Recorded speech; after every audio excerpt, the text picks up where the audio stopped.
is well known to investors and the Wall Street elite. Jim Grant, founder of Grant's Interest Rate Observer, says in his latest newsletter that the debt crisis in Washington is artificial. He says if you want a real crisis, well, just check out Europe. He joins us now in studio. Good to have you here with us, Jim. Thank you, Carol. Nice to be. So you don't worry so much about what's going on. You worry about the U.S. Well, we have plenty of problems, but I think the crisis is contrived. The crisis is a political bottleneck, and I have no doubt but that it will be unstuck.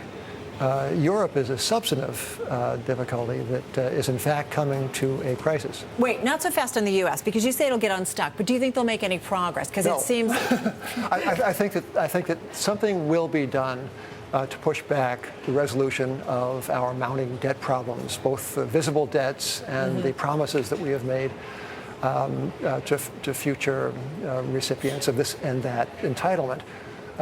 We will succeed in pushing that out into the future. I think that this August 2nd deadline, we'll scoot by that.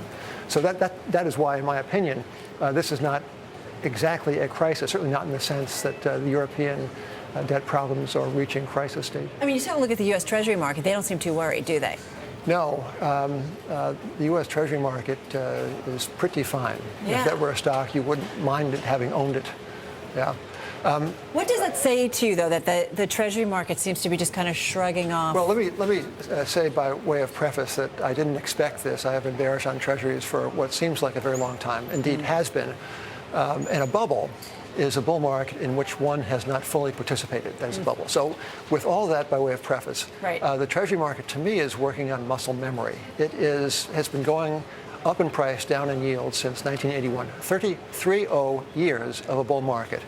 And people have come to view, I think, again, my opinion, have come to view Treasuries as intrinsically safe when in fact Treasuries are pieces of paper emitted by a government that is cash flow negative, and that is the printer of the world's reserve currency, which reserve currency franchise is in fact not helpful. Which is why you talk a lot about going back to the gold standard. Yes. You do. And let me just remind everybody. Going forward to the gold standard. Going forward, exactly. But you actually testified before a hearing before Congressman Ron Paul. You did this back, that a committee he chaired back in March. Let me just play it for everybody. Listen up. To the PhD standard from the gold standard. I submit, Mr. Chairman, it is past time to reconsider. Are you getting any takers in Washington about the idea of going forward to a gold standard? Let me say that Washington is not on the cutting edge of this idea. They're not. I mean, so when you present it. Well, but to me, the existing system, the Bernanke Fed, the PhDs in the Federal Open Market Committee, staff and committee people who decide on our funds rate and on the magnitude of the next QE, this to me is such an anachronism. It is so un-wiki. I mean, the world has become a collaborative place with the advent of digital information. In fact, the collaborative nature of the digital age is very much an echo in monetary terms of the gold standard, which was a system of terrific elegance that worked through back forces and was extremely subtle. What we have moved back from right. goals, we have backtracked into the present day system in which elites on top impose a rate of money printing on the marketplace. That's not progress. Okay, but do you really think anybody's going to adopt it, Jim? I mean, it makes sense. I get what you're saying, but I mean, do you really think? Carol, in Brooklyn, we have a saying. This is not a threat. This is not a promise. It's going to happen. It's going to happen. So if we don't do it, what happens? I think the reason it will happen, the gold standard clearly is a better alternative for monetary management. That, to me, the historical evidence is incontrovertible. We today are submitting to the regime of people so well intended, but people who are printing money. For reasons that mostly I think they imagine. So if we don't go back to a gold standard, we don't go forward to a gold standard, what happens? How does this play out in your view? More of today. More of today. The United States, let us not forget, consumes much more than produces. We pay for the difference, called the deficit, trade deficit, in dollars that we print. These dollars are absorbed by the Asian central banks. They print the currency to buy our dollars, and then they use those dollars to buy our treasuries. Therefore, our debts spiral.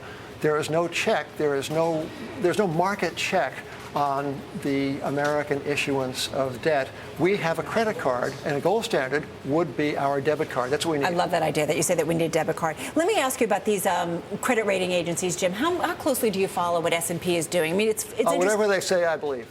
Truly, no. Well, that's the point. I mean, we kind of made fun of them through the crisis, but I mean, S&P came in, I think it was March, and it said it cleared its throat and said it was about to think about downgrading the United States of America.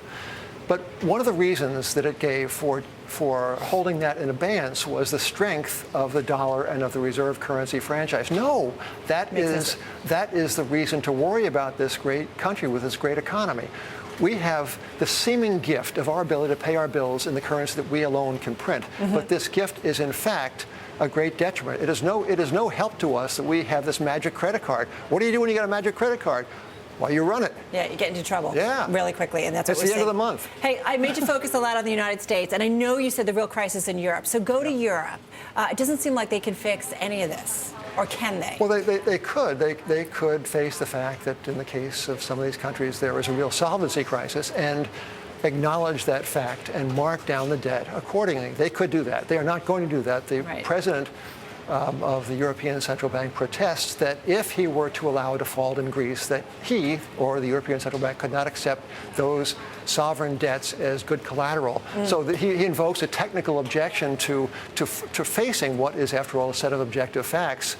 And these facts will be faced. You can't ultimately not doubt that they're facts. I have a guest coming up, Sean Egan, after you, and he actually downgraded U.S. debt to below investment grade over the weekend, and he says that's a chance that the U.S. will bail out European banks and governments through Fed swap lines with the ECB. Could you see something like that playing out? And well, I'm going to let Sean address that, but the Federal Reserve has in fact extended swap lines, very large ones, since 2008, and it's certainly not out of the question. But Sean's your man on that one. All right, so I'll talk to him. Hey, just got about a minute left here. You know, I thought it was interesting in your report, you actually brought out some names like Hewlett-Packard, ExxonMobil, Walmart. You say these are things that maybe investors should be looking at. Yeah, in the case of Walmart, a friend of mine has done the arithmetic, and in a couple of decades, if stock repurchases proceed at this pace, there'll be one share left.